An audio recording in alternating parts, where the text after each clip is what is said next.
Welcome student. આપણે જોયું કે મેન્યુફેક્ચરિંગ કરવું, ફાયરવર્ક્સનું મેન્યુફેક્ચરિંગ કરવાની પરવાનગી માત્ર અમુક જ લોકોને પ્રોવાઈડ કરવામાં આવે છે, પણ કેવા રિલાયબલ હોય, કે જે વિશ્વસનીય હોય. કેમ? એમાં વપરાતું જે પદાર્થ જે છે એ બહુ જ હાનિકારક પણ છે. એના કારણે in many countries fireworks are not allowed to be used by individual. આપણે કહ્યું એ પ્રમાણે હમણાં કે વ્યક્તિગત ઘણા બધા દેશો એવા છે કે ફાયરવર્ક્સનો ઉપયોગ કરવાની પરવાનગી નથી વ્યક્તિગતને. ઓનલી કમ્યુનિટી ડિસ્પ્લે, કોઈ સામાજિક પ્રસંગો હોય કે છે, સ્પેશિયલી ઓર્ગેનાઇઝડ કોઈ ખાસ પ્રોગ્રામો હોય કે છે, અને with the help of expert, એ પણ કે છે નિષ્ણાતોની દેખરેખ નીચે કે છે, આર અલાઉડ, અને પરવાનગી મળે છે કે છે. A great deal of care is taken for the safety at this display. અને આવા જાહેર કાર્યક્રમોની અંદર પણ કે છે જ્યારે એનો ઉપયોગ કરવામાં આવે છે ત્યારે બહુ જ કાળજી લેવામાં આવે છે કે છે. However, since આમ તો તેમ છતાંય કે છે since even children are allowed to play with the fireworks in India. ભારતમાં તો કે છે એના કરતાં પણ ઉલટું છે કે ભારતમાં તો કે છે બાળકોને પણ ફટાકડાઓ ફાયરવર્ક સાથે રમવાની કે એને બ્લાસ્ટ કરવાની પરવાનગી છે. એમ ઇટ ઇઝ ઇમ્પોર્ટન્ટ, માટે જો આવી પરવાનગી અહીંયા છે કે છે તો it is important to observe certain safety rules. તો પછી અમુક ચોક્કસ બાબતો ધ્યાનમાં લેવી જરૂરી છે.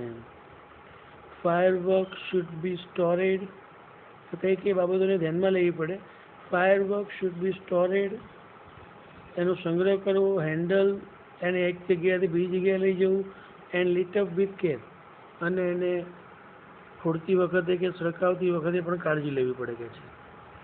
They should never B stored, એનો કે છે સંગ્રહ ન કરવો જોઈએ, પર અનપ્લગ નિયર ધ ફ્લેમ, કઈ જગ્યાએ સંગ્રહ ન કરવો જોઈએ કે ખુલ્લા ન મૂકવા જોઈએ? આગની નજીક, ફ્લેમ, જ્યોત, gas cylinder or a heater, કે જ્યાં ગરમી હોય. બીજું, one should never wear long loose clothes or nylon clothes when lighting crackers.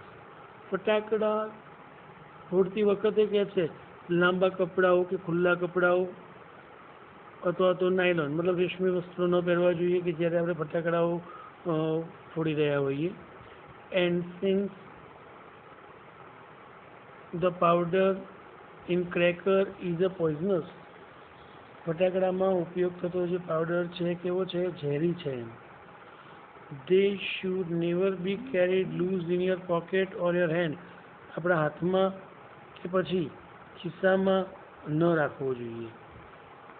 Also fireworks should never be lit up inside house, બીજું કે ઘરમાં પણ આપણે ફટાકડાઓ ફોડવા જોઈએ નહીં. Never bend over a fireworks when you are lighting, આપણે ફટાકડા ફોડીએ છીએ તમને ખબર હશે તો એની ઉપર રહીને નહીં, સાઈડમાં રહીને એને સળગાવવા જોઈએ. And never use firework to frighten people, અને લોકોને ડરાવવા માટે પણ એનો ઉપયોગ કરવો જોઈએ. આપણે ઘણી વાર કરતા એ આવ્યું એને ઉપર ફેંકી દેતા હોઈએ, તો એ પ્રકારે પણ એનો યુઝ કરવો જોઈએ નહીં. If in spite of being careful, આમ તો જ્યારે કે આટલી બધી કાળજી લીધી તેમ છતાંય કે છે you do get a burn, જો આપણને કે છે એનાથી દજાય છે, બળાય છે, તો go to a doctor instead of applying oil or ointment, કે છે કોઈ સીધા ક્યાં જાઓ કે ડૉક્ટર પાસે જાઓ, કોઈ તેલ લગાવવું કે કોઈ મલમ લગાવવું એના પડતા તો કોની પાસે જવાનું? ડૉક્ટર્સ પાસે. With the care and consideration, કાળજી અને ધ્યાનપૂર્વક, we can make hour favourite festival much safer one, અને કે છે આપણે આપણા પ્રિય તહેવારને આપણે સલામત બનાવી શકીએ છીએ.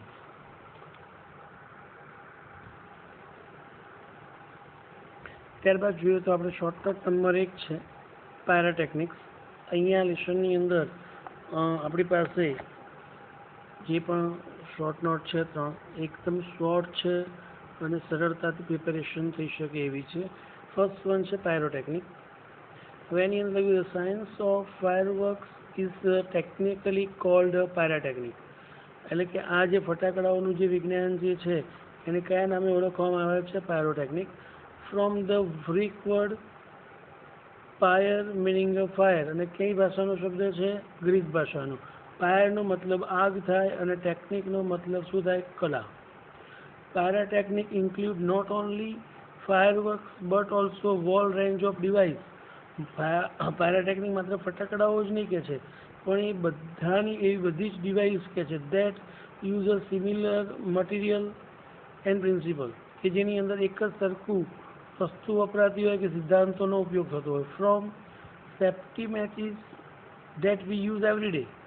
એક તો સેફ્ટી માચીસની દિવાસોની સળી છે કે જે રોજ આપણે ઉપયોગ કરીએ છીએ, ત્યાંથી લઈને solid fuel rocket booster of the space shuttle અને સ્પેસ શટલમાં વપરાતું ઘન બળતણ, આ બધું ત્યાંથી લઈને છેક ત્યાં સુધી એના ઉદાહરણો છે.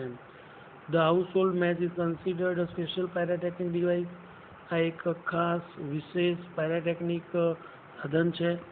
As all the pyrotechnic effect, heat, smoke, light, gas, sound are present in it. કે જેની અંદર આ બધી જ વસ્તુઓ પણ જોવા મળે છે. સેકન્ડ વન શોર્ટ નોટ છે આપણી પાસે છે સેફ્ટી પ્રિકોશન્સ. આપણે ફટાકડાને બ્લાસ્ટ કરતી વખતે, ક્રેકર્સને ફોડતી વખતે કયા પ્રિકોશન્સ, ચેતવણીઓ ધ્યાનમાં લેવી જોઈએ કે છે? તો હમણાં જ આપણે જોઈએ જ પ્રમાણે કે firework should be stored, handled and lit up with care. સંગ્રહ કરવો જોઈએ, એક જગ્યાએથી બીજી જગ્યાએ લઈ જવું જોઈએ કે સળગાવતી વખતે કાળજી રાખવી જોઈએ. They should never be stored or unpacked near the flame, gas cylinder or heater. આ બધાની જગ્યાએ કે છે એને ખુલ્લા ન મૂકવા જોઈએ.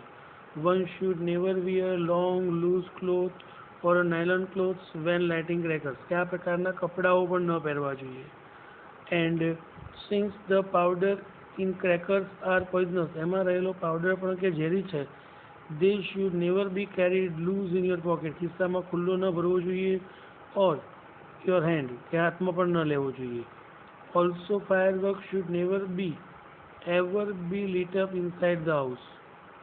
never ever be lit up, ઘરમાં કદી પણ એને સળગાવવું જોઈએ નહીં.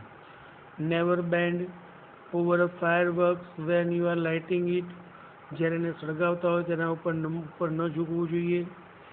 And never use fireworks frighten to people, લોકોને ડરાવવા માટે પણ એનો ઉપયોગ કરવો જોઈએ નહીં. If in spite of being careful, કાળજી રાખ્યા પછી પણ યુ ગેટ અ બર્ન, જો આપણે એમાં પડીએ છીએ કે દાઝીએ છીએ કે છે, તો go to doctor instead of applying oil or ointment. કોઈ પણ પ્રકારના નુકસાઓ, તેલ કે પછી મલમ લગાવ્યા સિવાય ડૉક્ટરની મુલાકાત લેવી જોઈએ. તો હોમવર્કમાં 3 શોર્ટ નોટ લખવાની રહેશે. Thank you.